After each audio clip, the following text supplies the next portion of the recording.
Welcome to these short lectures about industrial drawing. I'm Ramon Rubio from University of Oviedo, and in the next 14 lessons we'll be discussing about creating technical drawings correctly. In this first lesson we'll be discussing about assembly and part drawings. Let's begin with one question. How can we tell the manufacturers the way to create a model like this one? We need to communicate two main things. First, we must tell them how all the parts are mated together. We're going to do that by means of an assembly drawing. Then, we need to correctly define every part involved in this assembly with a part drawing. An assembly drawing shows the assembled machine or structures with all detailed parts in their functional positions or as an exploded view where you can relate the parts to their functional positions. Detailed drawings contain all of the necessary information to manufacture any specific part being created for a product or design. To remember all the things you must include in an assembly or part drawing, we can use the following methodology. Understand methodology, or U2. U2, it's easy to remember. Now, let me introduce you to the 8 steps of this method. Step 1. Understand. Before drawing a single line on a sheet, you must know how the assembly works. You must be able to imagine all the parts mated together and fully functioning. Only then we'll be able to carry on. It doesn't matter the complexity of the drawings. All of them begin with the same step. Understand what you have to do and how the assembly works. Step 2. The scale. It indicates the ratio of the size of the object drawn to its actual size. Expansion or enlargement scales are 2:1, 4:1.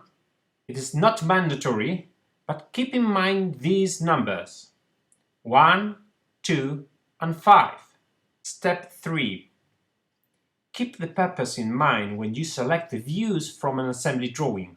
The assembly drawing shows how the parts fit together and suggests the function of the entire unit. A complete set of orthographic views is not required.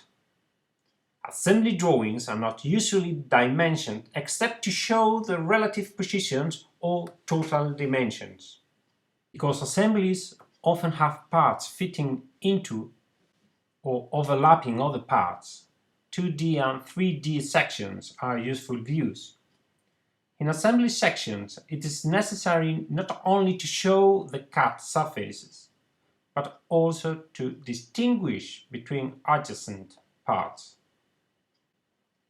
Often, solid objects or parts that do not show required information are sliced by the cutting plane. Leave these parts unsectioned or in the round. Step 4. Try to make clear some parts of the assembly if they are complex. Step 5. Identification. Every part in an assembly drawing must be labeled using a letter and properly numbered. Numbers, called balloon numbers or ball tags, are used to identify the parts in an assembly. In order to avoid a lot of indications that will make the drawing cluttered, we can indicate sub-assemblies and then provide another assembly drawing to indicate the part of that sub-assembly. A parts list or bill of materials itemizes the parts of a structure shown on an assembly drawing.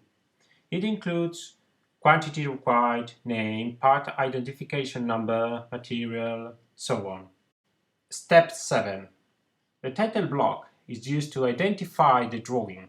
It includes name, owner, title, scale, and so on. According to ISO standards, its width is always 180 millimeters. A0 is the origin of this kind of sheets. You get all sizes by folding the original A0 sheet.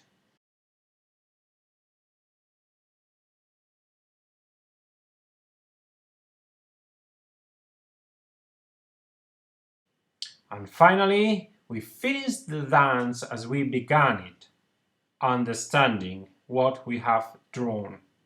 Now, let's see how is the U2 method for detailed drawings. First, understand. Understand the role of the part in the mechanism. For instance, you are asked to draw the detailed drawing of part number 7. Try to visualize it, imagine it, understand how it works and its relationship to the other parts. And remember the scale. The third step, choose the right views. Use sections, details, and go on to the fourth step, dimension. Think about how the part is manufactured to put the right dimensions. Then include some tolerances, if needed, and surface treatment symbols. Finally, you must include a title block with all the information of the document. And the last step, understand what you have done. This is all for now. See you in the next lecture.